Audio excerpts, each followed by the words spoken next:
Now we're live streaming.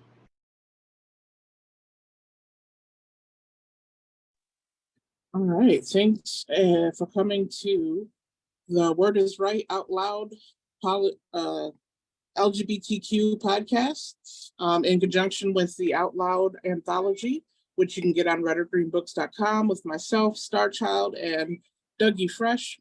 That's not his actual name. It's just Douglas Keller, wonderful poets. Today we are talking about homelessness in the LGBTQ community. So we're going to have a discussion on that. If you join the room, you can join the discussion. In addition to our anthology, I also wanted to bring up a book from a friend of Word is Right, another host. It's called On Compassion by Josh Smalls. And it is an entire poetry book on how unhoused individuals. However, throughout all of the book, he talks about their experiences without using the word homeless once within the book. So it is an awesome read. On Compassion is another, that's our, trying to sell you something for the day. So my coworkers, how are you guys, or not coworkers, my co-hosts, how are you guys doing today? Doing good. You're good. You're great. Yeah. Good. So today I figured we would talk about homelessness in the LGBT community.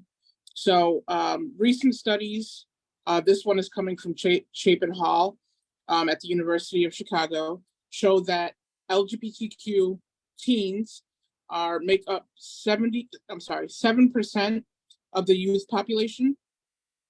However, they make up 40% of the homeless youth population. And it is known that they are 120% more likely to experience homelessness than a non-LGBTQ youth. And it's not always associated with just their parents not approving of their sexuality. I apologize for the cat in the background. She's not hurt in any way. She's just screaming because she wants to.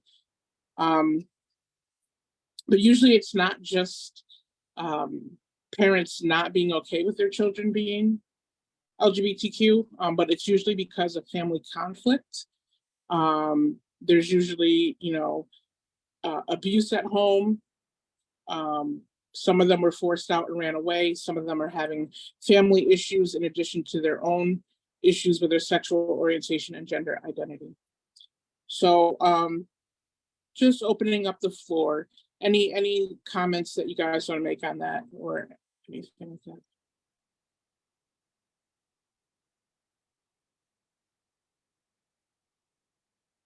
that? Sure. Yeah, I'll just jump in on that. Yeah, I think honestly,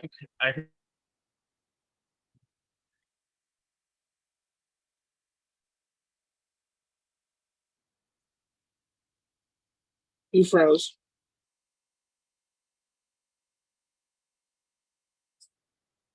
Doug, come back. I think we lost him, guys. Okay. Where you're coming into your own and your life, I think you're sort of like you're really dealing with issues of identity, and that also includes, I think in that framework, I think it's like it's very, in terms of like the whole aspect of like, whether you, like coming out to people, like coming out to your parents or coming out to your friends, or, these are all prevalent issues that I think that particular age bracket, teenagers, like that's a very vital, that's a very precocious is not there yet. And I think in that respect, I think it's something that I think kind of goes hand in hand.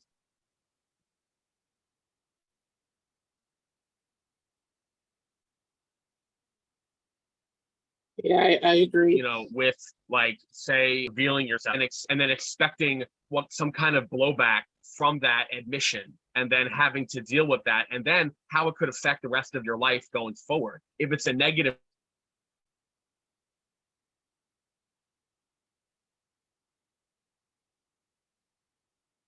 reaction, if it's a negative reaction that have on you, like that could stymie your progress as an adult, you know, and there's so many things associated with that, you know. One of the things that I found, and there was a differentiation between LGBTQ and then transgender youth as well in the study that I was reading. But one thing that they found between the two is that, especially with the current climate, a lot of health clinics and facilities are not willing to help members of that population, which leads to physical and mental health problems, Sure. which puts more strain on the family unit and leads to more homelessness as well. So a lot of people think that, when you think homelessness, you think just where this person is living, right? And there's so much more that goes into it. Like not having healthcare can lead to homelessness. One thing that I think everyone should remember is that we are always, in America, the way we're set up, we're one step away from homelessness, right? Anything can happen. We talked last month about Uganda and the things going on there, and a situation where the new laws made it so that landlords didn't want to rent to LGBTQ persons. And so that leads to homelessness, right? So it's not always just not being able to pay for housing for these people that causes these issues. Yeah, I think it's really important what you're pointing out, that this isn't, it isn't always like a situation where people are getting like kicked out of their houses, but you can have like just all kinds of economic distress and other family dynamics that don't even have to do with the specific queerness of the young person that factor into this. And of course, like when you talk about like transgender, like when someone is homeless and in that situation and they're dealing with like, because so many shelters like for homeless people are run by basically conservative evangelical Christian groups, and so like they're not going to respect your gender. They're going to say, well, what are you really, and not let you shower or sleep in facilities that are safe for you, because of their like religious beliefs that they like. I just encountered this a lot working with homeless people when we used to live in New Orleans. All of the resources for them are like run by people who are trying to like force their religion on them. Yeah, absolutely. I can attest to that. I went to a Catholic college.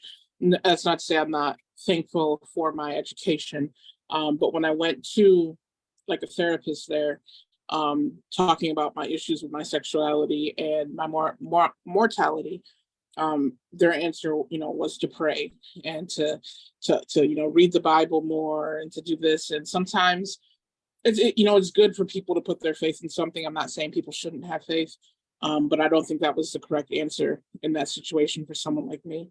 And I know that there are people who are much younger who get that same treatment, and it's not helping them, right? It's not helping them to fix the family dynamic that they have at home. It's not helping to fix the mental, issues that they may have within themselves.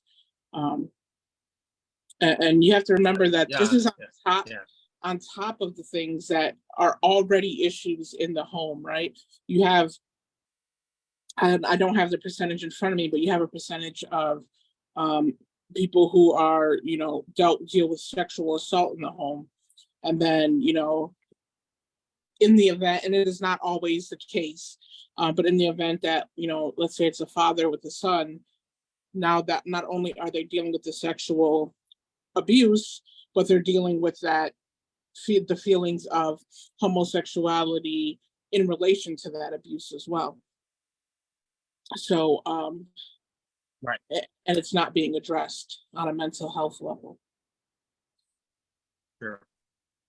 The other thing I thought of was this was with respect to like what goes on in the home and within these like religious organizations, like there have been movies about like conversion therapy. I just thought of that. And that's absolutely frightening to me. That a lot, especially in Catholicism and Christianity, they actually have these actual conversion therapy summits where the entire goal is to basically have that particular individual forcibly retract their LGBTQ identity, and it's absolutely terrifying. And I can't believe that we have that kind of thing happening in this country. And it's not archaic. A lot of people think like it's an archaic practice, and it's not. Our ex-vice president Mike Pence was a big proponent for that. He voting for those type of camps and things, and wanting to make them federally funded and things like that. So we see where our political climate is, but yeah.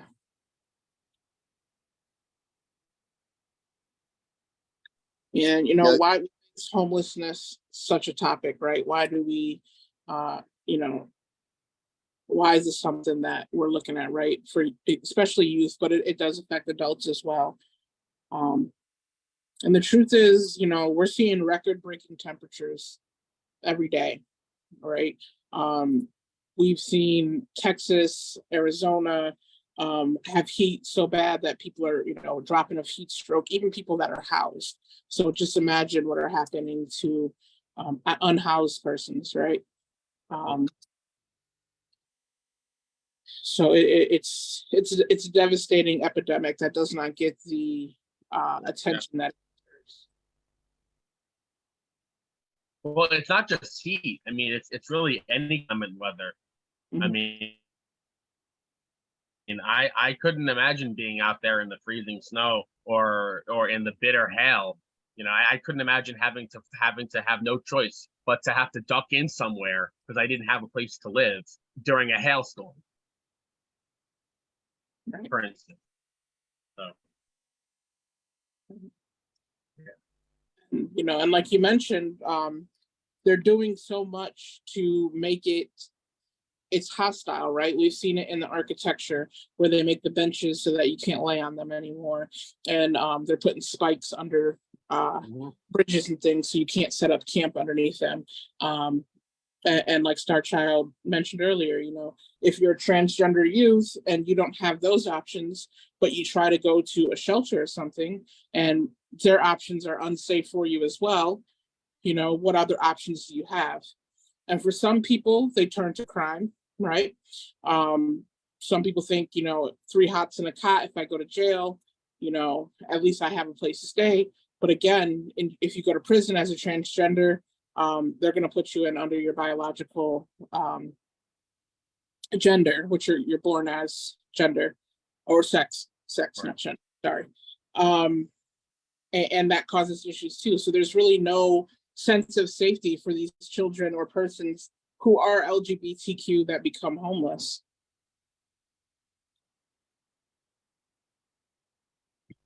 right.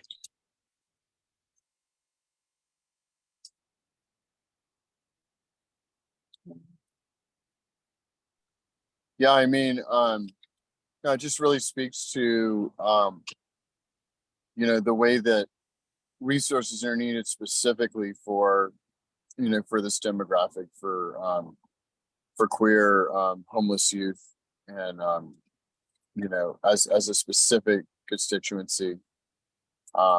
you know, and having people who are not going to like try to, you know, conversion therapy them and like, you know, who are available to provide support.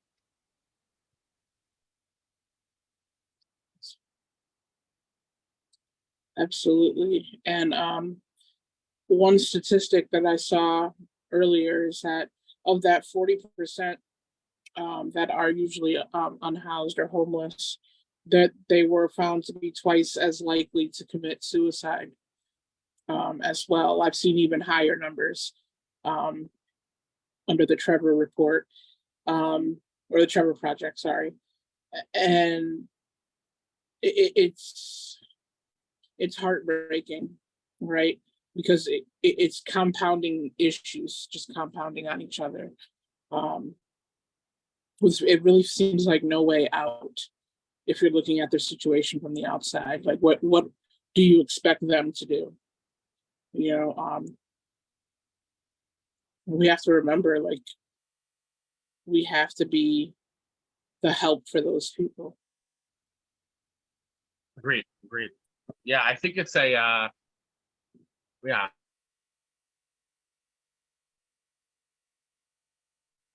I think it's a collective. I think it should be a collective mission, like an overarching mission, to kind of influence the powers that be.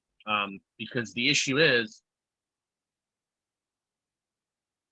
you know, you and I are not the power brokers of this country. You know what I mean? And the issue comes down to, we're having these conversations, and we have the ideas, and we have in our own hearts and minds, we maybe even have the facility to want to impact greater change nationwide or even in our own communities. But how do we actually actualize that in the positions that we're individually in, since we're not making we're not making those kinds of calls on the Right. legislative level, on the judicial level, on the economic. I mean, how can that help? Or writing to your local congressperson. I mean, that's a start, but they're 2,000. I mean, are they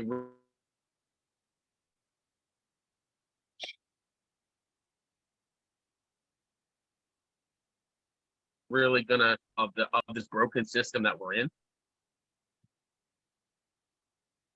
You know, I don't know. Yeah. What happened? Right. And I think that just in the thought process about this, it's like I mean, you want to have initiatives that are, you know, just built around the empowerment of the youth themselves, as opposed to like creating, you know, kind of a paternalistic type situation. And the problem is that when you have, you know, a private kind of nonprofit industrial complex like you do in a lot of the cities where there's a lot of homeless folks, you know, it's like the agenda of the nonprofit is determined by the wealthy, you know, benefactors, and so the narrative that you have to feed your donors is not necessarily going to be what's actually most effective or most empowering to the youth that are being supported, because Right. Oftentimes people that give money to that, they want to feel like they get to be the savior, they get to be the hero or something like that. And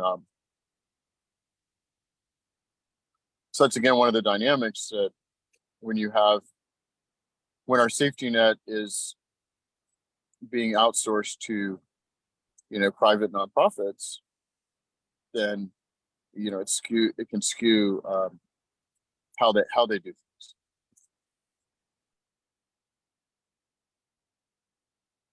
Very true. Very true. And we got to remember, it's not just here in America. You know. The other thing I thought about is this is Sorry.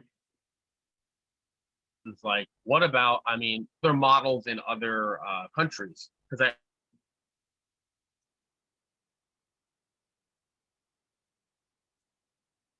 I think, and I'm not sure if you've seen it, but it basically talks about, it has to do with America's role in globalization and also how other countries treat their citizens. Mhm.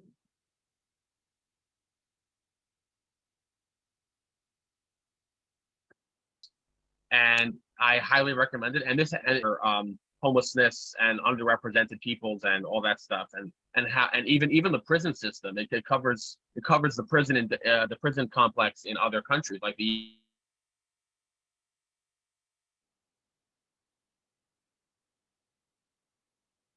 European model, like in like Norway, in other world nations. On instead of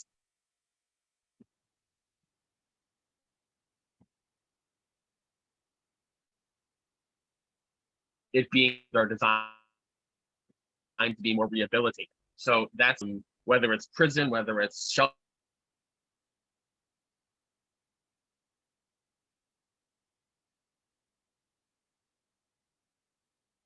system, whether it's, is very and especially youth. It doesn't give a lot of youth, who don't have who lack the resources. It doesn't give them those viable options. Right. Yeah, I mean, and even if you look at To the give other, themselves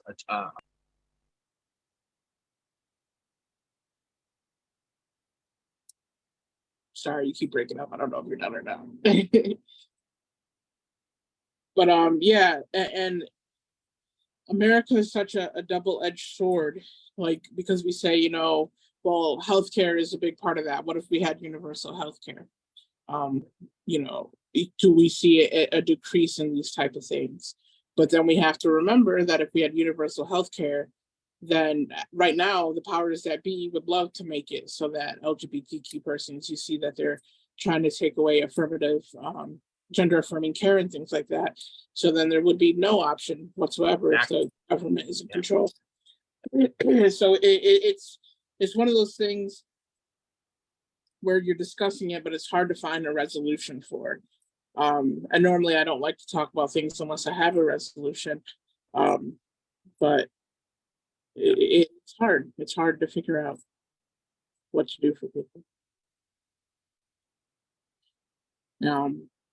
I've seen in some cities they're building housing, like tiny houses, communities and things, which is cool. But again, if you're youth, you can't get your own apartment. So you're still not addressing the issue at hand for those persons.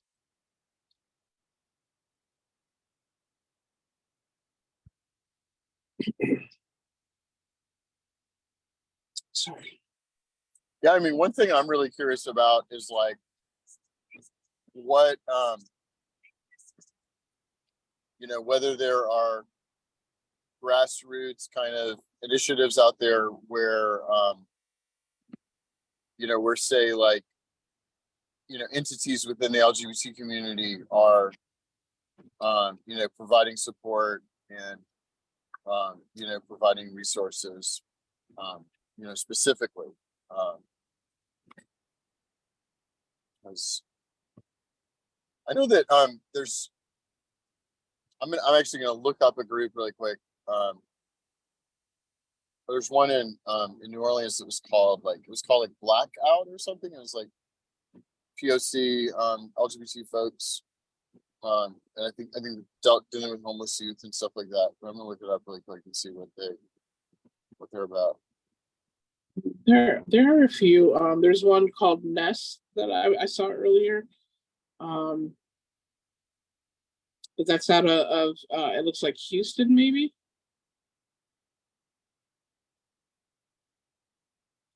Okay, yeah.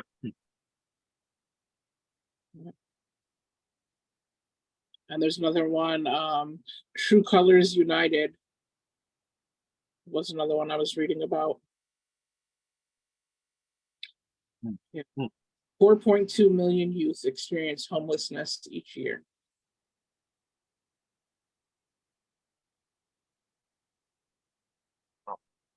Do you have any of the stats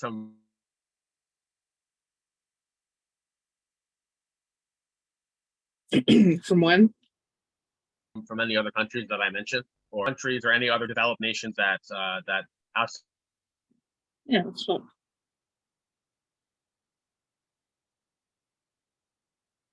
of the U.S.? I bet you it's markedly lower. I can bet money on that.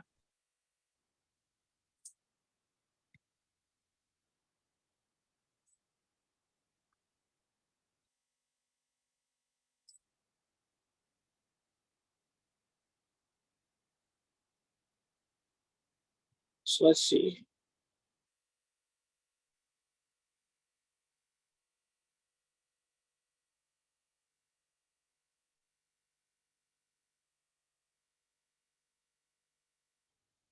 My laptop does not want to be my friend today. Yeah, I've been there.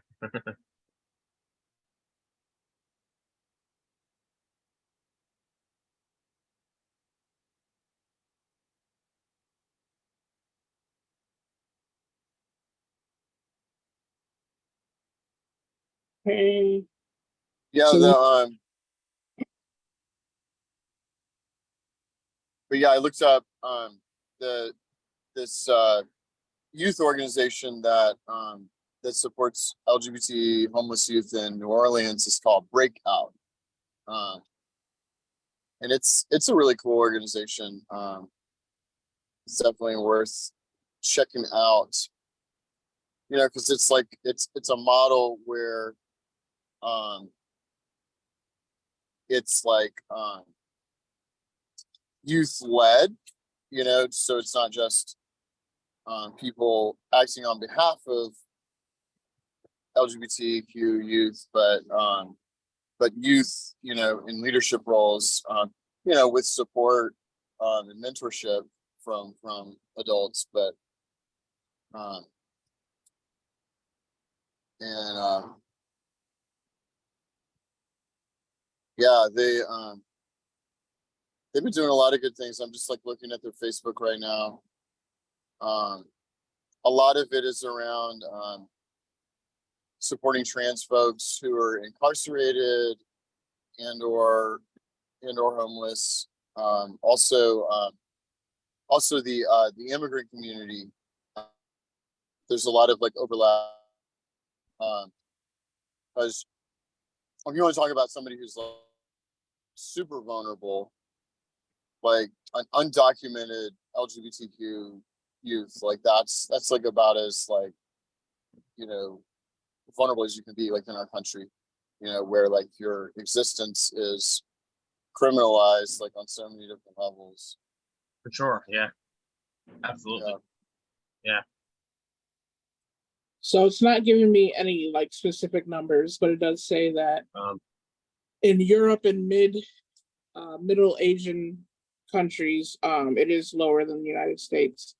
However, in African countries and the lower Asian, like India and you know, the lower Asian countries, it's higher or equal to.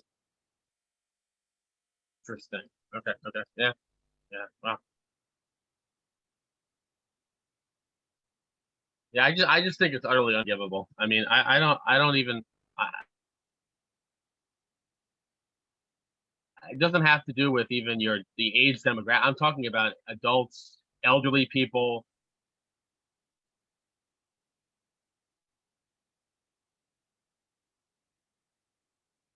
Teens. I mean, it's not. It's you know, with respect to all this, you know,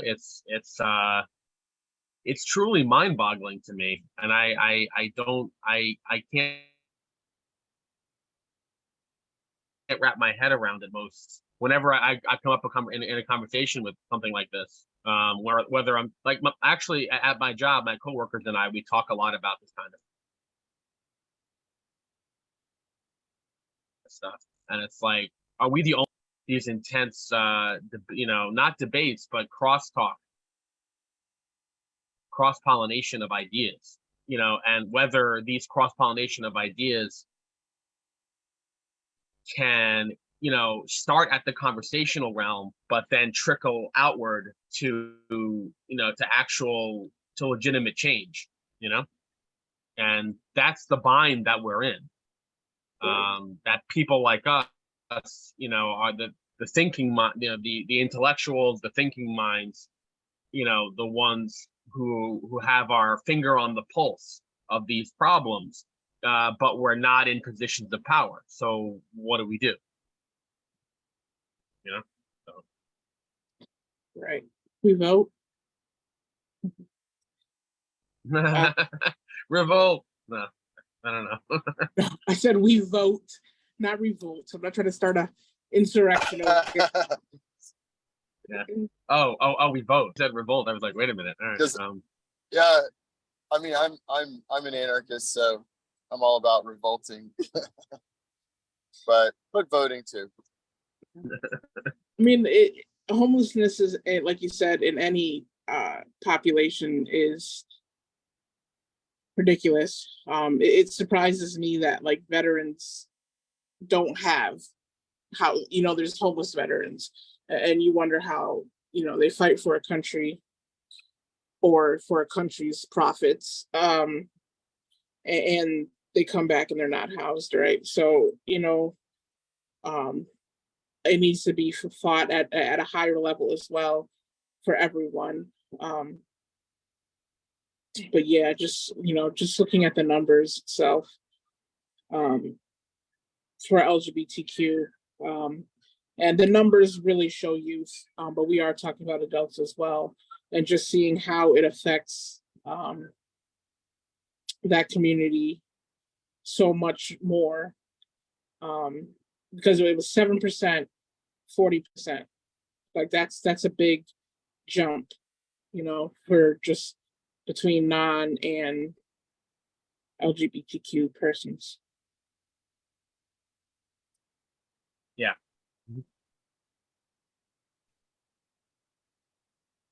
We had General Lucio, but he left us.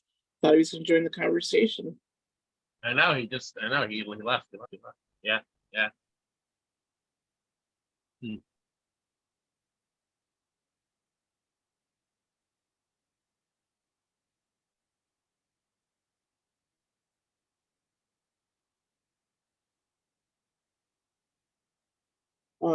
So I mean, there are a few cities, from what I was reading, that are working to lower those numbers through legislation and making sure that there are outlets for those persons, which I think is great. When I was growing up, we had what was called the safe house, where if kids ran away, they could run to that location.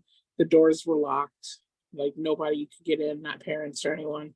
And they had therapists on hand, to make sure that before they let them go home, that they were safe at home, that resources were set up for them and things like that. And I wish that was something that was everywhere. And they had members of the LGBT community that were part of that organization as well. So gay or straight, it was a safe space for kids to go to. Right. Yeah, I think there's a lot of I think there has to just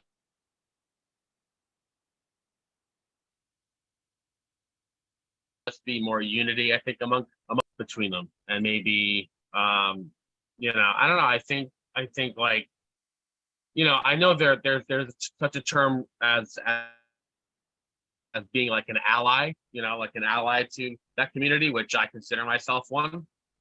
There are allies out there, and I think the allies have to forge members of that community.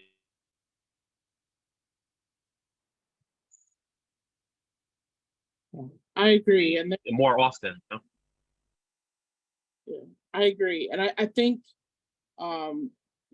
especially with capitalism, it's breeding a sense of individualism with people, that the intersectionality is being, people are fighting over it, right? So we've all seen recently, like Just Hilarious, arguing with a trans woman on TikTok. And it's like, she's saying, I'm Black first or I'm gay first. Like, it needs to stop having that. Like, we are all of these things at once, and all of these things at once need to be safe, need to be held and taken care of, respected. Amen. Amen. This guy's been feeding his face the whole time. What are you eating over there? I had some Wendy's. Okay. Okay.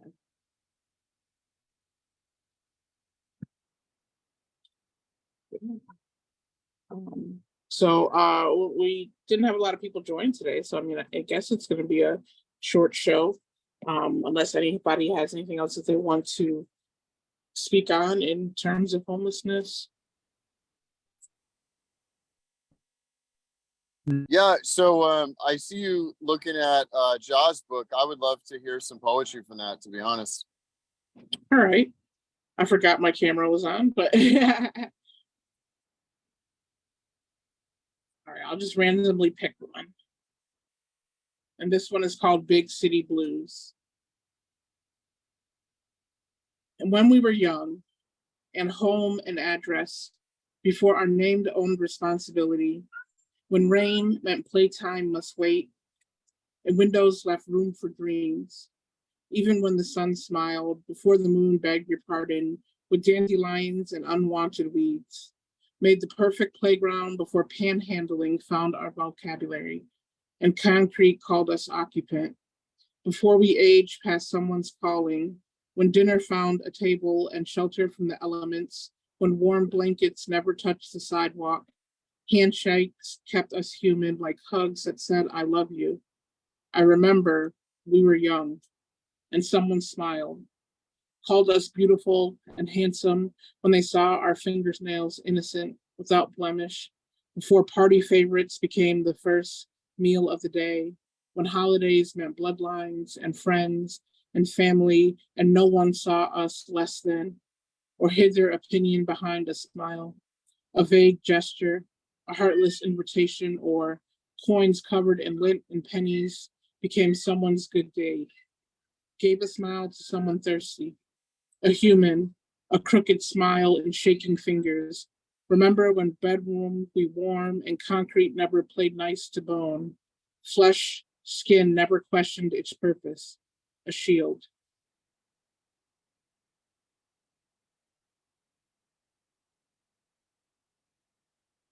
Oh, there's more. Hot blanket or barrier or false setting. A question no one's answer claimed perfect. When we were young, forgetting tomorrow was easy, especially after supper.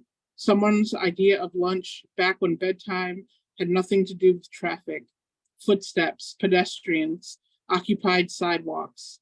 I saw an empty park bench last week. Wonder who claimed it by 7 p.m. Moments before the last patrol car shined his light from the busy streets to my left.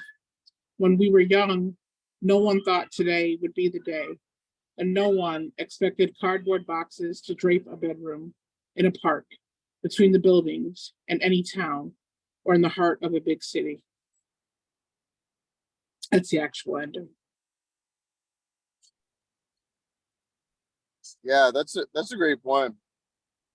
I think that's a good connection. Like yeah, for children, all these things about the way we live just don't make any sense, because they haven't gotten cynical. At the end, he's got some animated pages. Pretty cool. But it's definitely a good read, On Compassion by Josh Smalls. And as always, our Out Loud LGBTQ anthology with red or green books that we are all a part of. Let's see if we can put somebody on blast today. Starchild, is your name Starchild in the book? Yep.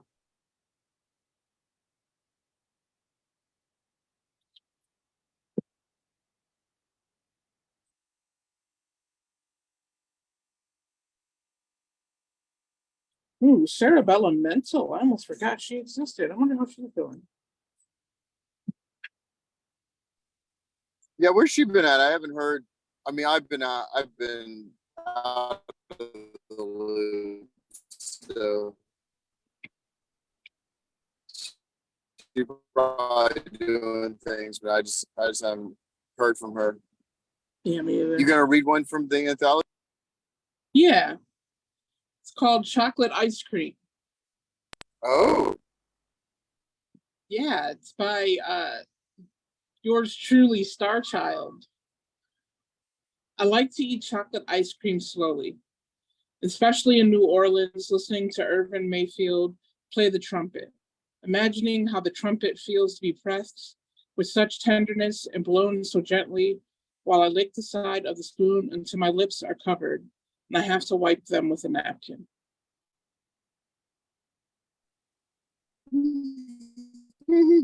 yeah.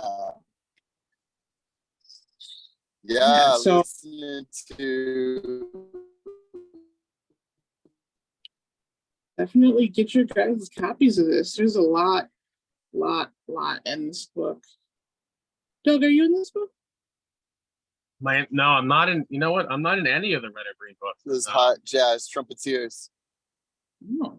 Yeah, I'm not in them. I either missed the submission windows or I wasn't paying attention. Like I got to get in on that. Yeah. No, I'm just kidding. But yeah, well, other than Doug, everyone is in the Out Loud anthology. So definitely get your copy if you can from Red or Green Books or from anyone that you know who is a part of the anthology. I ordered a bunch of them, so if anybody wants one, you can get one from me as well. Just DM us. We'll get you sent out one. Red or Green Books has been doing a lot of important work over the last year, not only with this anthology, but they've also got the gun violence anthology, asking for an end to gun violence. Highlight on end to gun violence, not taking away people's guns. So definitely check out redorgreenbooks.com. That's READ or green. And just get in. Today we were talking about homelessness and how important it is to create safe spaces for each other, and to try to work together to make change and to make things happen. And sometimes, as a poet, you're not sure what all you can do, right? And that's where a lot of these anthologies came through for. Our publisher, Marissa, took a lot of these issues to heart, as one should, and said, well, what can we do? We can write. So, if that's something you're interested in, definitely get your hand on one. I know a lot of people say, well, what's the funding going towards? So, with the Out Loud anthology, keep in mind that all of the contributors are out there are LGBTQ. So you are supporting an artist who is LGBTQ by purchasing your own copy. American Graveyard, the gun violence anthology, is being used to team up with other gun violence organizations that are working their best to stop gun violence as well. So funds are being doused out that way, as well as sending copies to senators to kind of put that information in front of them as well. So don't ever think there's nothing you can do, especially as a writer, as an artist. There's something you can do. Maybe sometimes just talking about it is enough. So before I let anyone go, it is 7 o'clock. Yeah. Any other questions, concerns? Yeah. Oh, I have a question actually about the I have a question about the any anthologies coming up. Is there going to be another one at some point? Yeah, I believe so. I believe there have been talks about different anthologies. I'm sure, unfortunately, funding is an issue, right? Yeah. So right now, a lot of the funding is going into the American Graveyard and trying to get that into the right hands of people. But I'm sure when there is one, it'll be blasted out. I'll make sure that you know that there is. Okay, cool. Yeah, because I want